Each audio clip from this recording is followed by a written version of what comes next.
faculty of Asia's multimedia star, Alden.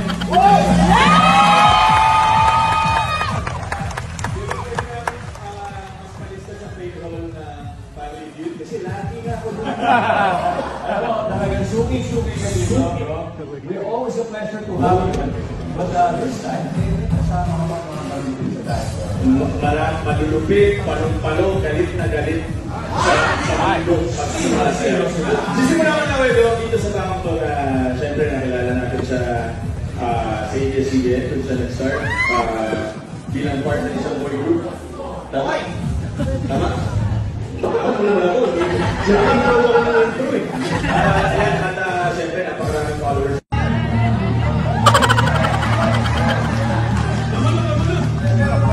Hello Kathleen fans! Ito na nga ha, narinig din yung mga kasusang kakulitan ng Sir Alden. And dito ko pala nalaman no, na pina-follow pala ni Sir Alden sa kasi naging curious ako na tingnan yung views na nung padila nga ni Sir Alden mga kasama sa Sting. Na vlog natin kagabi, umabot na siya ng 5.7 million.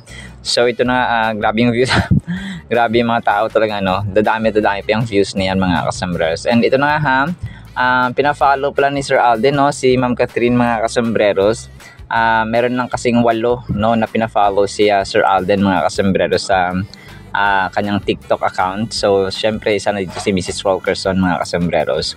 So andito rin sina Joros, no, si Laysam of course, si Barbie, and yung iba pa mga kasambreros. And nga dito sa kanilang guesting sa Family Feud mga kasambreros. Parang taping pa ito ha. Hindi pa ito yung mismong show mga kasambreros. Sobrang kulit ni Pops Alden kasi tinawag siya na box office Asia's multimedia superstar do. Tapos parang nagwaki-waki na naman ang inyong Sobrang kulit talaga dito niyan. Sobrang kulit niya Sir Alden mga kasambreros. Parang nag-flashback sa aking isipan yung bisita nila dito na kasama si Mrs. Wilkerson mga kasambreros. Sobrang kulit na sinigang na tilapia tapos pinupok. Parang alam mong pinanalo niya na lang si Ma'am Catherine mga kasambreros dahil nga alam niyo na mag-giveaway. Kasi ang galing ni Sir Alden, parang napakagaling niya dito para matalo sa Family Feud na ito mga kasambreros. So never pa siya natalo kasi parang suki na daw siya dito, sabi nga niya sa dito sa taping lang nila mga kasambreros. Tapos he was introducing Zeus Collins, no? Tapos sasabi palong-palo, galit na galit. Tapos nung sa huli ay sumayaw pa ang inyong box office king. Ay nako, saksakan talaga ito ng kakulitan mga kasambreros. Na-miss talaga tuloy natin sila ni Mrs. Wilkerson na magkasama mga kasambreros. Pero darating talaga yan. So yun po no. And then ito, next item natin, si Maymay, napakomment si Maymay Entrata, di ba kasamahan nila sa sobrang close din na ito si Maymay mga kasamahan. So napakomment siya dun sa pinost niya ni Sir Alden na Sting mga kasamahan na palakihan ng dila, no, na kare-kare gano'n, adobo gano'n. So napakomment sa kanyang Instagram account mga kasos na laughing on the floor, no, na mga emojis mga kasos na 3 piraso. So sobrang kulit. Alam mo naman si Maymay, no, yung bunganga nito rin dito pasmado na bibig dito, di ba? Noong nakaraan niya yung guesting nila sa ASAP wala bang kiss, sabi nga kiss. Ang lapit. Sobrang kulit na rin ito ni Maymay mga kasambreros. So although no, may pinagdadaanan talaga siya Maymay Entrata, no, pabalik-balik sila sa ospital kasi nga may cancer ang kanyang dalawang nanay mga kasambreros. And we're praying for her mothers mga kasambreros. So yun, no, talagang lahat tayo may pinagdadaanan mga kasambreros. Akala natin okay lang, pero meron tayong mga kanya-kanyang challenges sa buhay, walang excuse. So ito na nga, no, congrats kay Sir Alden kasi mukhang yung comment niya kasombrerong Raquel ba yun kahapon or ni kasombrerong May, na ito na nga, no, parang gym nga na parang fitness gym mga kasambreros ang ipapatayo dito ni Sir Alden, no. So talagang sinundan na niya yung kanyang passion Kasi kung ano yung passion mo talagang gagawin at saka gagawa ka ng mga exploration. So ito na congrats. Parang bagong franchise, bagong business talaga ito ni Sir Alden, mga kasambreros. So kasi no, talagang ang mga tao ngayon na parang forever na meron talagang mga customers yan kasi marami talaga ang nahihilig din sa gym na ito, mga kasambreros. So kung kaya ito ay tawag dito, pinasok na rin Sir Alden, mga kases, maliban sa kanya mga businesses like yung McDo, no, Concha, Stardust, and then ano pa nga ba yun, basta yun sa ating listahan, mga kasambreros. So yun po, no, congrats kay Sir Alden, talagang kaliwat kanan ng blessings. And then ito, sobrang kulit ito, mga kasambreros. Share ko lang itong yung ginawa ng isang Kathleen fan. Parang pinagtabi niya yung graduated with degrees and a lifetime with you, no. Sobrang cute ng kanilang ginawa. Parang inedit nila na graduate na si Ma'am Kathleen at si Sir Alden. Parang totoo, no?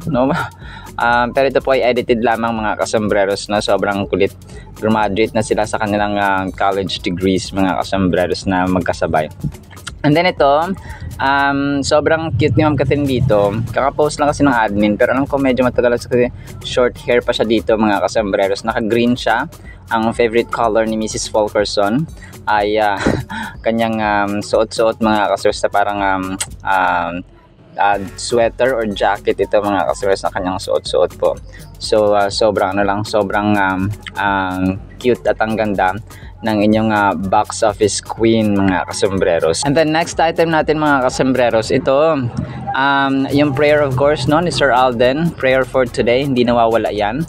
Sabi niya dito, "Dear God, help me to control my mind and take charge of my thoughts, or the thoughts that try to take root. While thoughts may come and go, guide me to choose what stays and aligns with your truth. Amen. Teach me to focus on what is noble, right, pure, lovely, admirable, excellent, or praiseworthy. When negativity creeps in, give me the strength to reject it and replace it with thoughts that reflect your goodness. May my mind be a place of peace, filled with the things that honor you. In Jesus' name, Amen." So amen and amen talaga, Pops Alden. So ito yung kagandahan talaga, no? Parang hindi nawawala talaga yung kanyang prayer item, mga kasambreros, na kumapasa sa kanyang story, no? Talagang he's using his platform to spread the gospel and the goodness of God, mga kasambreros. And then ito, ginawa ng isang Kathleen fan na sobrang kulit ng kanyang edit dito, mga kasambreros, no? Yung kanyang pagpipiloto, no? Alam ko isa sa mga sa mga series or sa isang teleserye na ginawa, mga kasambreros, nakalimutan ko lang. Pero ito po ay napaisip tuloy ako, so parang anong ganap niya sa kanyang pilot school, mga kasambreros, or aviation school na pag-aaral. Kasi sobrang busy ni Pops Alden. Siguro mga once a month, no? Ganun lang siguro yung kanyang yung kanyang session, mga kasambreros, once a month or twice a month, kasi bihirang-bihira tayo na makita siya na nagpo-post na nasa Alpha Aviation Group nga, mga kasambreros, na kung saan siya ay nag-enroll ng scholarship, no? So pero mag-aabang tayo dyan. And then ito, share ko to, mga kasambreros. Nagsalita na si Ma'am Catriona Gray dun sa kanilang pagfollowhan ni Sir Vico Soto, mga kasambreros, na hinahangaan ko rin na leader, no? Si Vico Soto. Hindi po tayo bayad dito, pero ako hinahangaan ko lang talaga, mga kasambreros, si Sir Vico Soto sa kanyang leadership. At saka Christian kasi siya, no? Talagang galit na galit siya sa corruption, mga kasambreros, and yung kanya so sabi ni Ma'am Catriona dito, nagulat siya na ganun yung pagtanggap ng mga tao sa sa kanilang pag-follow ni Ma'am Catriona, tapos nag-follow din follow back din si Sir Vico Soto. So parang parang casual daw, normal na so pero yung mga tao talagang kinilig, talagang parang nagulat, mga kaso. So maging si Ma'am Catriona Gray ay na-surprise, no, na ganun yung reaction ng mga tao, response ng mga tao. So yun, sobrang tangkad yung Ma'am Catriona Gray. 5'10" ang height nito, so nag-heels pa siya. So nagkaroon kasi ng mega ball kagabi, parang sa mega magazine. So yun, so may mga Miss Universe, kahit si Ma'am Gabby Garcia ay umattend din po mga kasembreros. So parang wala yata dito si Ma'am, ayun ko, baka busy si Ma'am Catherine mga kasembreros kasi part din siya ng Metro Mega Magazine mga kasembreros na family. Pero ito no, talagang ako inaabangan ko rin itong mga kasembreros. Sorry po, inaabangan ko rin itong yung VCAT na tandem mga kasembreros kasi nasa tamang edad na naman sila. Tapos alam mo yung pareho silang matangkad, no? Pareho silang well driven, pareho silang kumapa yung core values din nila ba, no? Ni Ma'am Catrio nag-reach kaniyang Sir Vico Soto mga kasembreros. And yun parang if they're getting to know each other, no, masaya ako para sa kanila. So sana po kayo rin po ay masaya mga kasembreros and mga Cathdinatics. So aabangan natin itong kanilang kanilang love story, di ba? Love story mga kasembreros. Alright, so talagang hinabol ko lang ito mga kasembreros. Yan lamang po sa ating Cathdin items. Sana po ay pakinggan po natin ang Word of God and isang pinagpalang umaga or araw po sa bawat isa. Today is June 13, 2025. O parang radio station na tayo. Sana po ipahin po natin ang Word of God. At para po sa ating Word of God mga kasembreros ay sobrang kulit po nito pero kapupulutan natin ng aral. Ang title po natin, O kay bilis naman. O di ba parang kanta lang. Galatians 1:6-7, I marvel that you are turning away so soon from Him. This was Apostle Paul speaking. Who called you in the grace of Christ to a different gospel, which is not another, but there are some who trouble you and want to pervert the gospel of Christ. So si Apostle Paul mga kasembreros ay nagbabala no sa mga taong mas naniniwala ng parang ang bilis magbago ng kanilang isip, parang ang bilis mawala ng kanilang pananampalataya sa kaya Lord Jesus Christ na kung saan po ay totoong gospel, no, yung totoo at saka yung katotohanan lamang mga kasembreros sa mga churches sa Galatia mga kasembreros. So nagbabala si Apostle Paul na parang ang bilis, no? Parang ang bilis niyo namang lumiko ng landas at maniwala sa mga bulaang propeta, sa mga bulaang guro, no, sa mga hindi tunay na guro. So kung kaya nasabi ito niya Apostle Paul, parang irony mga kasembreros na sinasabi niya na I marvel, no, parang nagulat ako, no. He was shocked mga kasembreros na bakit ganun kabilis mga kasembreros na nagpaniwala agad ang mga tao sa Galatia, especially yung mga taong tinuruan niya ng gospel. So in Galatians 1:6, no, the Apostle Paul expresses shock that the Galatians had departed from the true gospel. So yun yung ating na-mention mga kasembreros. And sa ibang translation kasi is hindi ginamit yung marvel, no, ginamit doon ay astonished, no, past tense at saka adjective form mga kasembreros ng astonish. So sabi niya dito is I am astonished that you are so quickly deserting Him who called you in the grace of Christ and are turning to a different gospel. So ito po ay ang ibang version mga kasembreros. So ang sasabi dito na different gospel, na ibang salita, ibang scripture, ibang version ng Bible na hindi totoo mga kasembreros, parang gawa-gawa para mag-turn away or lumihis at saka maniwala mga kasembreros kung papalinlangin ang mga totoong mananampalataya ng Diyos sa huwad at saka maling turo mga kasembreros. So the different gospel, yung term dito na different gospel that the Galatians had turned to was a perversion of the true gospel. So kumbaga pa tinwist nila, no, ginawa nilang parang tama yung mali tapos yung mali naging tama. So ganun siya mga kasembreros. So the Galatians were embracing false teachers who required circumcision in obedience to the law to be justified before God. So yan na topic natin nakaraan na yung pagpapatuli mga kasembreros physically na sa mga kalalakihan, Galatians 4:17, 6, 12, and 13 mga kasembreros na para maging tama ka sa harapan ng Panginoon, kailangan required talaga na tuli, no, ang isang tao o isang lalaki mga kasembreros. So kung hindi siya tuli, ay hindi siya matuwid sa harapan ng Panginoon, which is mali kasi ang faith, ang pananampalataya ang nagmamatter sa lahat.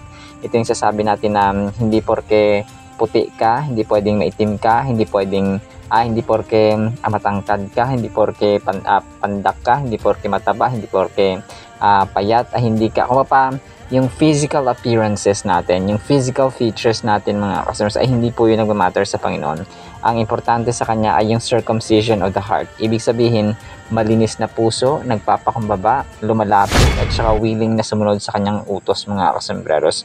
Yung nagmamahal at may takot sa Kanya. So yun po yung yung kalinisan ba, purification of the heart, not circumcision na physical mga kasambreros ang Kanyang ang after siya or ang mas mahalaga sa kanya kundi ang kalinisan ng puso mga kasambreros. So kunwari no, talaga yung balat mo ay madumi pero yung puso mo naman ay faithful at saka pure no, at saka dalisay no, humble sa harapan ng Panginoon.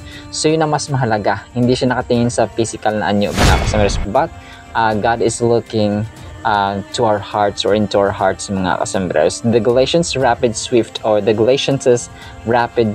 away or shift away from their faith and commitment to the Lord Jesus indicates how vulnerable we can be to the persuasiveness of false teachers. Napakadami nito mga kasambreros ngayon.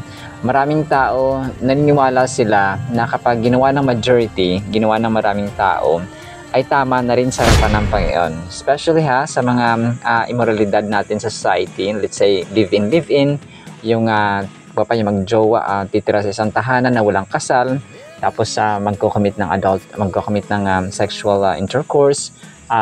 So, laganap yan ngayon. Parang yung bang tao, lalo na may mga sikat na artista, mga kasmeros, and even sa ating community, kasi natuon lang talaga ng mga sikat sila kung kaya nababalita, no? At saka, nababalita sa publiko at alam ng publiko. Pero, yung relationship ay hindi siya trial and error. Na, nakadalawang girlfriend, boyfriend ka na, nakatatlo, apat, tapos lahat sila na live-in mo.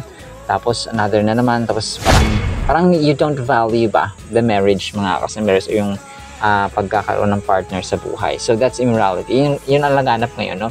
Parang hindi kasi nag-click yung aming relationship, so ganun. So hindi kasi ganun. So ganun kasi yung pagmumura, yung idolatry, yung maraming forms mga kasambers, yung hindi pagsunod sa magulang, basta no, parang yung magulang ngayon nagiging anak na, yung anak niya yung tama parati, tapos yung kuya niya, tapos yung anak nila mas susunod, yung mga anak naman ay yung parents naman yung parang naging anak, no? So parang baliktad na mga kasambreros. Pero yun po, no, hindi dahil ginawa ng marami ay tama. Majority is not always right sa harapan ng Panginoon. As a matter of fact, parang majority ngayon talaga walang panahon na. Yun pala, number one yun, walang panahon sa Biblia, walang panahon sa prayer, walang panahon sa pagsunod ng kalooban ng Panginoon. Ang sinusunod nila ay ang kanilang sarili. Hindi nila pinapasok sa schedule nila araw-araw ang salita ng Panginoon o ang pagkikinig at saka pagpapakain ng kanilang kaluluwa. So, yun po siya mga kasmas. I'm sharing this in truth, in love, and humility po hindi po ito condemnation. Sabi dito, the Galatians' faith had been shaken by false teachers who taught that circumcision and adherence to the Mosaic law were necessary for salvation. This teaching directly contradicts the doctrine of justification by faith alone that Paul preached. So, contradict or opposition ito mga kasumers, opposite sa tinuro ni Apostle Paul na hindi kailangan ng circumcision physically para tayo ay maging justified or maging tama sa harapan ng Panginoon. But, yung circumcision, isa lang ito sa mga examples niya na pinaniniwalaan ng mga tao sa Galatia na kailangan pala maging tuli ako para para maging matuwid at saka maligtas. So parang binabase nila dun sa kanilang physical na attributes mga kasambreros at hindi sa pananampalataya. So dapat faith at saka yung purification, yung pagiging malinis ng ating puso mga kasambreros ang nagmamatter at mahalaga sa Panginoon. So sa Galatians 6:12 and 13, pinoint out dito ni Apostle Paul na yung selfishness and cowardice, yung pagiging duwag mga kasambreros ng mga false teachers na gusto lang nilang i-impress yung tao by means of yung flesh ba, yung ating physical mga kasambreros, hindi yung spiritual na circumcision, yung ating puso mga kasambreros. And the only reason they do this is to avoid being persecuted for the cross of Christ. Kasi marami ang na naniniwala sa ganon. Parang piniplease nila ang maraming tao at saka dinidisplace, tinitwist nila yung gospel para magustuhan sila ng tao kahit na hindi nalulugod at hindi natutuwa ang Panginoon, which is very dangerous mga kasambres. And yan ang ginagawa ng karamihan ngayon, no? Especially sa sa mga trend ngayon, sa mga uso. Talagang ginagawa nila even to the point na mali na, kahit na hindi nakalugod-lugod sa harapan ng Pinoon. They do that because they wanted to please their subscribers, they wanted to please their followers, and mag-gain ng maraming views and revenues at income mga kasambreros. So money is not the basis, and it's not the root or the rooting or the cause of why we do something. Yes, we need money. Okay? We need kasi kahit tayo mga customers, individually speaking, kailangan nating bumili ng damit, bumili ng pagkain, bumili ng vitamins or kahit na naman dyan, no? We need shelter, may mga bills tayong binabayaran. So, we need all these mga customers, and kailangan natin ng pera, but not to the point na dinidiyos na natin at minamahal ang pera over sa katotohanan, sa katwiran at sa tamang landas at gawain mga kasambreros. Alright, so that is why we need to, huwag tayong maging okay, bilis naman. Okay, hindi dapat ganoon mga kasambreros. Mabilis tayo siguro sa pagsunod sa salita ng Panginoon at sa kanyang utos. Hindi mabilis na mag-turn away, no? Maging faithless at hindi naman nampalataya at tumalikod sa Panginoon at sa tamang turo. Kundi mabilis tayo, yun ang kabilisan dapat, hindi yung mabilis tayo sa pag-turn away from Him. So, kailangan mabilis tayo sa turn to God, not turn away from Him and His true gospel. Alright, so yun lang po in the meantime ha, nawa po ipagpalain po tayo ng pag-ibig, pananampalataya at pag-asa at magkaroon ng wisdom sa pagturo at saka pakikinig, pagsunod sa tamang gospel. In Jesus' name we pray. Amen and amen. See you sa next segment po mga kasambreros, and paalam po. I love you.